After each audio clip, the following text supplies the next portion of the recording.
you had a live audience for many 28 years. 28 years. Mm-hmm. Was it like when you stopped having that live audience, even though it was tiring to get that going all the time, did it feel like you fell off a cliff? Did it feel like you stumbled a little bit? It's funny. My honest, most sincere memory is I knew this needs to stop, and I've done this a very long time. I've done this every which way I can think of in this specific format, and I still think we're doing some good work. But this is a good time to stop it. This is a good time. I'd like to decide to move out of my home and move into a condo before they come and take me out. And so, but it wasn't even that. It was just this feeling of. So yes, I very much the only thing I missed. There's a lot I didn't miss, but I missed the daily interaction with writers, comedy writers. But there are other ways to get that I can do now. There are other ways to work with creative people without having to do a show every day for an hour. And the other thing I missed was the audiences. But I found, my wife will tell you, walk around with Conan, and when people stop him and talk to him, I do a show for them. I do, because I enjoy it. It's like what I like to do. I really try and make people happy.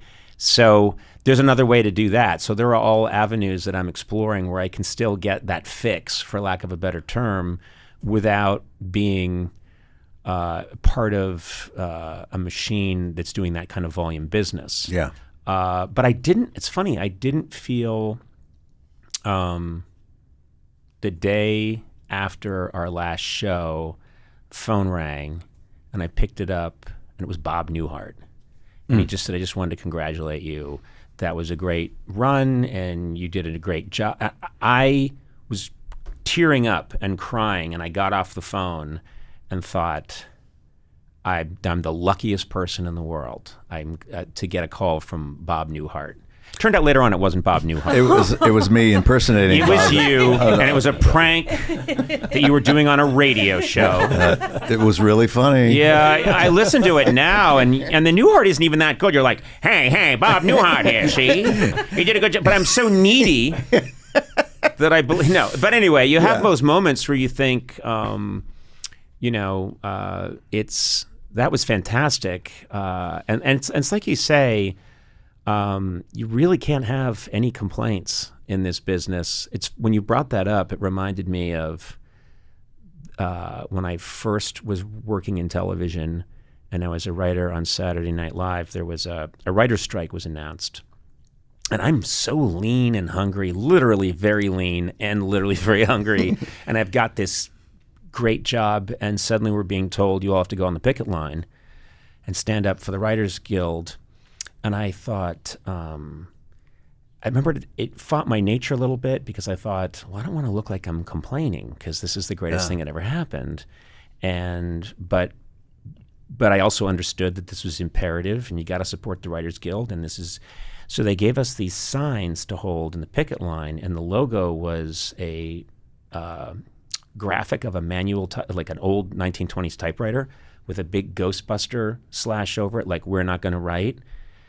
And I was walking around with these signs feeling really self-conscious because people on the picket line, they knew, well, what does a working writer get? You guys get a lot of money, right? Yeah. Yeah, we do get a lot of money. Yeah, yeah. So what is this all about? And there were legitimate things, but not that you would explain Right. on a picket line.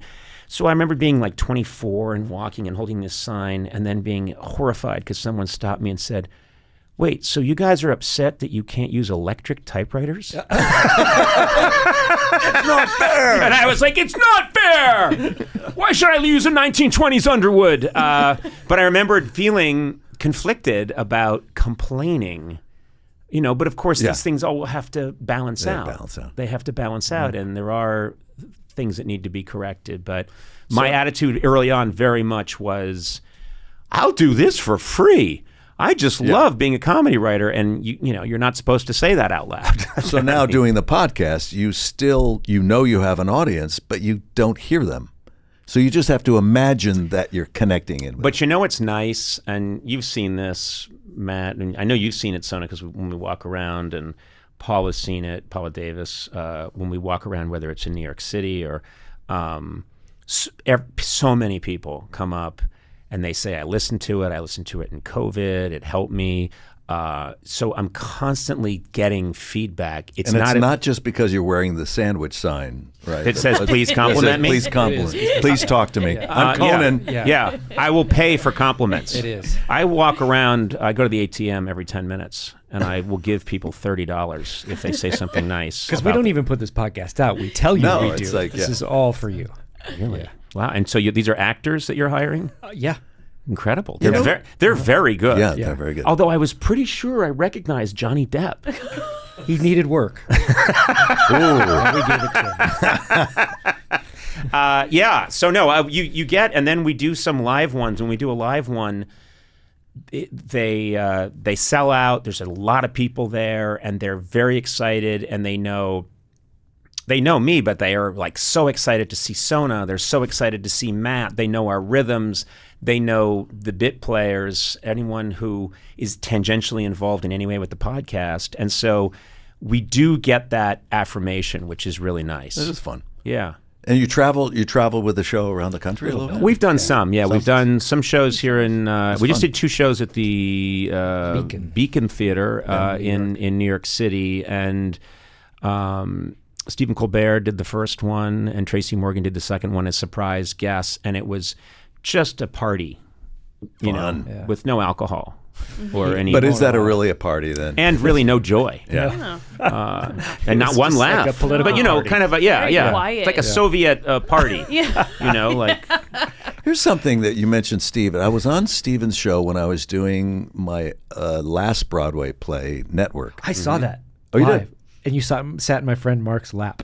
Because you used to go out in the audience. Oh, yeah. It was amazing. That wasn't part of the show. Out of context, that sounds like you sat in my friend's Mark lap. He was part of the show. Prostitute in Europe. Yes, that's right. He looks great. Part of the show was that at a certain point I would come down into the audience and I would sit down among them and just it was fun. I went on Steven's show, and we're talking about the differences between doing live television and doing theater. And I said, it occurred to me at that moment, I said, well, it's interesting because what we do in theater is tell the same story to a new audience. You tell a new story to the same audience. So it still has its responsibilities and difficulties and challenges. For us doing theater, doing hundreds of performances, how do you keep that fresh? How do you keep leaning in? You have to understand and accept not only is it your job and responsibility, but these people who paid good money have not heard this story. Right. So you get to break it to them. And that gives you some juice to go on. And you just have to kind of lean in. And then you get into a rhythm and you flow with it. I would think, I've always thought, for myself, because when I look at anyone of your ilk who's up on a stage owning it on a Broadway theater, I always think this would be the greatest show business feeling in the world. Because, in the world I've worked in, and again, I've been extremely lucky, but when I go to a show and I saw Hamilton for the first time, and John Groff comes out as King George, and he has a very small part, but it's fantastic, and he destroys. Yeah. And I remembered telling him, I went backstage and I'm talking to Lin-Manuel Miranda, and I'm talking to the different people and just telling them how much I love the show. And I told John Groff, I was just saying, I'm so envious of you, because I would love it if there was some time apart from me on Broadway where I get to come out maybe 25 minutes into the show, absolutely kill, and then go backstage and eat a giant sandwich. And people are like, oh, Conan was great. Yeah, but it's surprising. He's only on stage for 6 minutes halfway through. But I would make such and I'd be a total over-the-top ham. And I thought, what a joy that would be. And what an incredibly privileged, selfish thing to ask for. Could someone out there please write that? They're still doing Hamilton. Why don't you audition for that role? Audition? No, but I'm sorry, sir. Did you say audition? I'm sorry. I don't audition. I'm a talk show host. Of course we can just become theater actors overnight.